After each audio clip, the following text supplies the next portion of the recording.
Hello दोस्तों, आप सब ठीक होंगे और आपकी यूपीएससी की तैयारी काफ़ी अच्छी चल रही होगी। आज हम करेंगे एक्स्ट्रा कॉन्स्टिट्यूशन बॉडी में सीवीसी, सेंट्रल विजिलेंस कमीशन, और इसके बाद हम साथ ही सेंट्रल ब्यूरो ऑफ इन्वेस्टिगेशन भी कर लेंगे, सीबीआई। तो हमारा सीवीसी और सीबीआई एक ही वीडियो में हम कवर कर देंगे, शॉर्ट में एंड कॉम्प्रिहेंसिव वे में, ताकि प्री प्लस मेंस आप दोनों में इसके बारे में आंसर्स कर पाओ। शुरू करते हैं। सीवीसी, सेंट्रल विजिलेंस कमीशन, तो के संथानम कमेटी की सिफारिश के ऊपर इसको बनाया गया था 1964 में। एंड एग्जीक्यूटिव बॉडी के ऊपर बनाया गया था इसको, मतलब कि एग्जीक्यूटिव संदेश के ऊपर, कि गवर्नमेंट ने संदेश दे दिया तो बना दिया जाए, वो होती है एग्जीक्यूटिव बॉडी। फिर 2003 में सीवीसी का एक्ट आ गया, मतलब कि ये स्टैचुरी बॉडी बन गई 2003 में। याद रखना आपने, के संथानम ने 1964 में सीबीसी बनाने के लिए कहा, वो एग्जीक्यूटिव बॉडी बन गई, गवर्नमेंट के आदेश के ऊपर बन गई। लेकिन बाद में 2003 में इसको सीवीसी एक्ट आ गया 2003 में, तो इसको स्टैचुरी बॉडी बना दिया गया। तो the CVC is the main agency of preventing corruption in the central government. It established 1964 by an executive resolution of the central government. तो करप्शन देखती है सेंट्रल एजेंसी एक तरीके से, जो करप्शन के मैटर्स वगैरह सुनती रहती है। उसके बाद 1964 में हमने देख लिया इसको बनाया गया था। लेकिन क्वेश्चन प्री में क्या आएगा कि ये स्टैचुरी बॉडी है स्टार्टिंग से ही। तो मेन पॉइंट आपको मैं बताता जाता हूँ, स्टैचुरी बॉडी स्टार्टिंग से नहीं है, पहले ये एग्जीक्यूटिव बॉडी थी, बाद में इसको स्टैचुरी बॉडी बनाया गया 2003 में। So it's a recommendation established recommended by the K. Santhanam committee. So the CVC was neither a constitutional body nor a statutory body. बल्कि पहले ना तो obviously constitutional body तो अभी भी नहीं है, लेकिन पहले statutory body भी नहीं थी ये। लेकिन बाद में इसको 2003 में एक्ट के द्वारा बनाया गया। So later Parliament enacted a law conferring statutory status on CVC in 2003. So the name of act Central Vigilance Commission Act 2003. अब हम इसकी कंपोजिशन देखते हैं। पहले चार्ट हम बाद में रिवाइज करेंगे ताकि हमारे अच्छे से चार्ट रिवाइज हो जाए, क्योंकि डायग्राम पढ़ने का फायदा तभी होता है जब हम थोड़ा थ्योरी देख लेते हैं। पहले नीचे हम देख लेते हैं। तो the CVC is a multi member body consisting of chairman and 2 other members. तो एक इसमें चेयरमैन है और 2 अदर मेंबर्स होते हैं इसमें।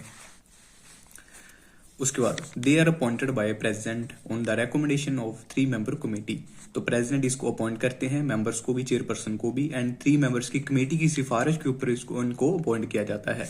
कंसिस्टिंग ऑफ पीएम, जिसमें पीएम होते हैं, होम मिनिस्टर होते हैं, एंड लीडर ऑफ ऑपोजिशन होते हैं। ये दोनों तो पक्के हो गए, ये बदलते रहते हैं। जैसे हमने पिछली बार पढ़ा था, हमने किसमें पढ़ा था, CIC में। हाँ, CIC में कौन थे, वहां पे कोई सेंटर के मिनिस्टर थी, एंड जो CVC है यहाँ पे होम मिनिस्टर है।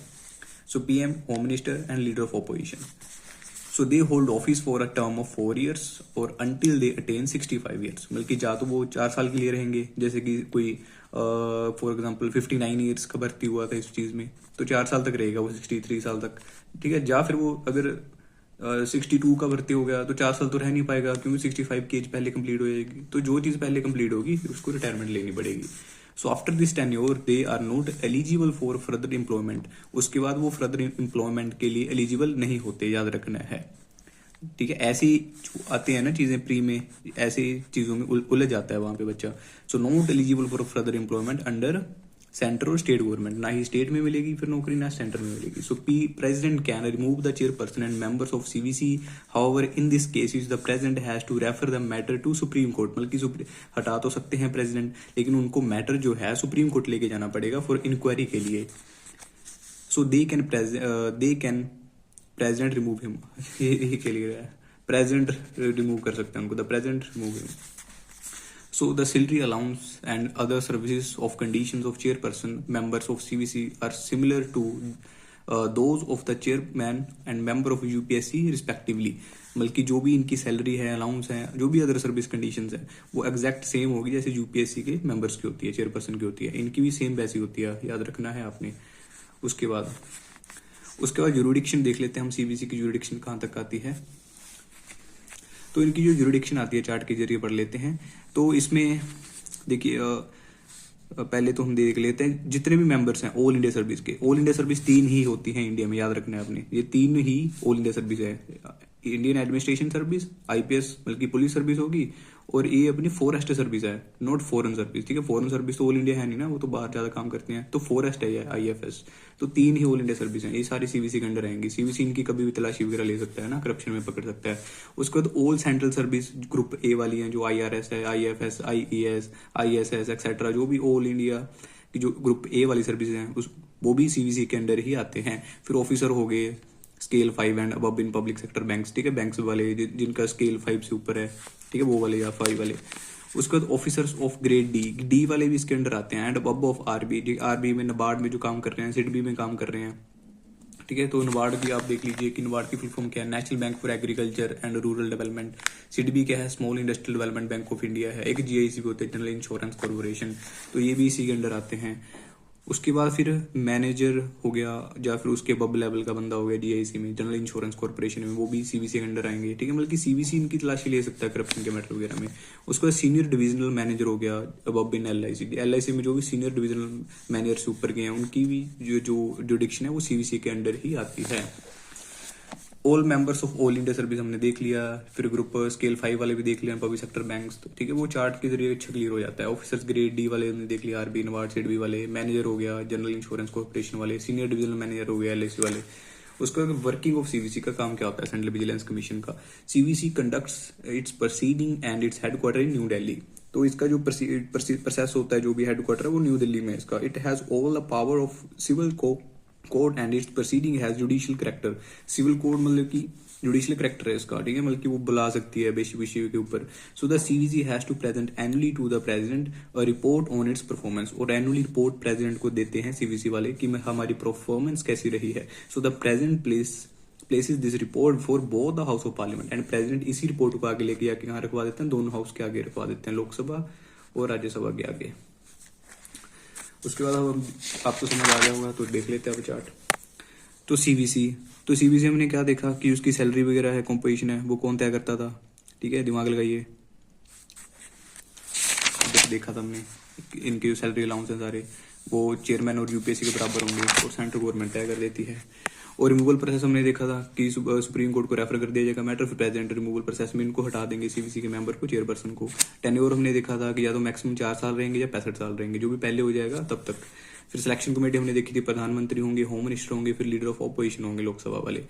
उसके बाद अच्छा यहाँ पे उलझाने के मामले में वो लीडर ऑफ अपोजिशन और राज्यसभा भी लिख सकती है, याद रखिएगा आप इसको। फिर अपॉइंटमेंट हमने देखा प्रेसिडेंट करेंगे। उसके बाद एक चेयरपर्सन देखा हमने, इसमें 2 मेंबर देख लिए, ओके। एंड इसमें हमने क्या देखा कि सीवीसी के एक चेयरपर्सन होता है, 2 मेंबर होते हैं, ये भी आपने याद रखना है। एंड इनकी सैलरी अलाउंस सब कुछ है वो यूपीएससी के चेयरमैन के बराबर होंगे, और जो मेंबर हैं वो यूपीएससी के मेंबर के बराबर होंगे, ठीक है। तो ये हमारा होगा। तो सीबीआई मतलब की सेंट्रल ब्यूरो ऑफ इन्वेस्टिगेशन, तो इनका भी सेम है, के संतानम कमेटी, उनका भी सेम था के संतानम, इनका भी के संतानम है। लेकिन पहले सेंट्रल पुलिस एजेंसी हुआ करती थी, सीबीआई एक्ट फिर बाद में आया था 1963 में, याद रखना है आपने। सीबी वो setup in 1963 by resolution by government of India. तो एक रेजोल्यूशन आया था 1963 में, तो सीबीआई को सेटअप किया गया। CB was under it the control of ministry of home affair, तो होम अफेयर के अंडर आती है। Later it was transfer to ministry of personnel, लेकिन बाद में इसको ट्रांसफर कर दिया गया मिनिस्ट्री ऑफ पर्सोनल के अंडर, ठीक है। उसके बाद and new it enjoys the status of an attached office. तो the established of CB was recommended by the के संतानम कमेटी। हमने देख लिया कि के संतानम कमेटी ने सीबीसी को भी रेकमेंड किया और सीबीआई को भी रेकमेंड किया, किसके लिए, on prevention of corruption. CB is not a statutory body. It derives its power from Delhi Police Established Act 1946. ये वेरी वेरी इंपॉर्टेंट है, प्री में आ सकता है ये कि सीबीआई जो अपनी पावर लेता है वो दिल्ली पुलिस Established Act 1946 से लेता है, याद रखना है आपने इस पॉइंट को। So the CB is the main investigation agency to the central government. It plays an important role in prevention of corruption and maintaining integrity in administration. It also provides assistance to Central Vigilance Commission. और जो Central Vigilance Commission है ना, उसको भी assistance देता है। अगर like CBC को जरूरत है, ठीक है, बंदों की, बंदे आ जाओ यार, तो सीबी बंदे दे देता है।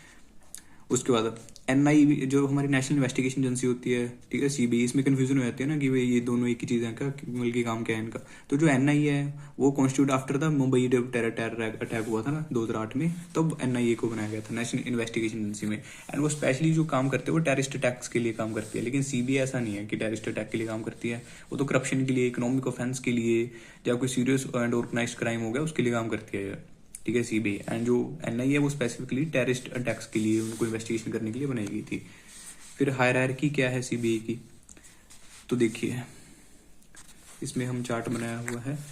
तो सबसे पहले तो डायरेक्टर होता है इसमें, फिर स्पेशल डायरेक्टर आ जाते हैं। इतना इंपॉर्टेंट नहीं है आपके लिए, ठीक है, फिर भी चल थोड़ा कॉम्प्रिहेंसिव में हम देख रहे हैं तो देख लो कि स्पेशल डायरेक्टर है, फिर एडिशनल डायरेक्टर होता है इसमें, फिर जॉइंट डायरेक्टर आ जाता है, ठीक है। उसके बाद जो डायरेक्टर है इसका, उसकी जो अपॉइंटमेंट होती है उसके लिए भी एक कमेटी बैठती है, जैसे पीएम होता है, चीफ जस्टिस ऑफ इंडिया होते हैं और लीडर ऑफ ऑपोजिशन, ये दोनों तो पक्के होते हैं, बस बीच वाला चेंज रहता है बंदा। बाकी फिर इसके अंडर ये भी आते हैं सीवीसी के चेयरमैन, सीवीसी के मेंबर, सीवीसी के, ठीक है, और मेंबर्स हो गए 2, फिर होम सेक्रेटरी आ गया, पर्सनल सेक्रेटरी आ गया, तो सारे होते हैं इसमें, ठीक है। इंडिया गवर्नमेंट इनको भी देखती है, अपॉइंट करती है। उसके बाद इसमें थोड़ी छोटी रैंक वाले भी आते हैं, जैसे डीजी हो गया, एसपी हो गया, डीएसपी हो गया, छोटी रैंक तो नहीं है बल्कि इनके अकॉर्डिंग। उसके बाद फिर एएसए इंस्पेक्टर वगैरह, ठीक है, ये भी आते हैं।